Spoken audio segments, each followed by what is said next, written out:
नाशिक शहरात सकाळपासून पावसाची संततधार सुरू आहे। यामुळे गोदावरीच्या पाणी पातळीत देखील काही प्रमाणात वाढ झाली असल्याचं पाहायला मिळतंय।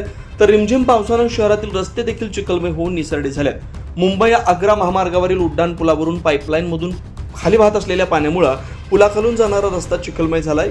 यामध्ये काही वाहनं घसरण्याची शक्यता देखील नाकारता येत नाही।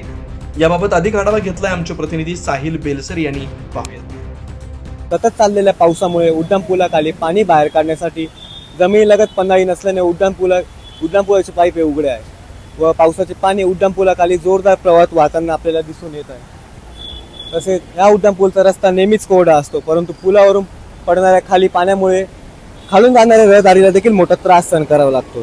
तसेच पन्हाळ्याचे पाणी अतिशय मोठ्या प्रमाणात असून दुचाकी वाहन चालवताना वाहनांना त्रास होतो। तसेच हे पन्हाळ्याचे पाणी वाहन चालकांवर देखील उडते।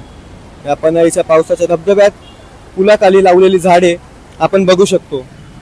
त्यावर हे पाणी पडून झाडांची चिकन माती ही रस्त्यावर येते आणि त्यावर दुचाकी वाहने नकळतपणे सटकतात। या रस्त्यावर दिवसभरातून 10 ते 12 असे अपघात घडून येतात। त्यामुळे नागरिकांना व दुचाकी चालकांना मोठा त्रास सहन करावा लागतो। तसेच दुचाकी वाहनांचे देखील मोठ्या प्रमाणात नुकसान होते। कॅमेरामॅन योगेश समी, साहिल बेलसरे, 9 न्यूज महाराष्ट्र, नाशिक।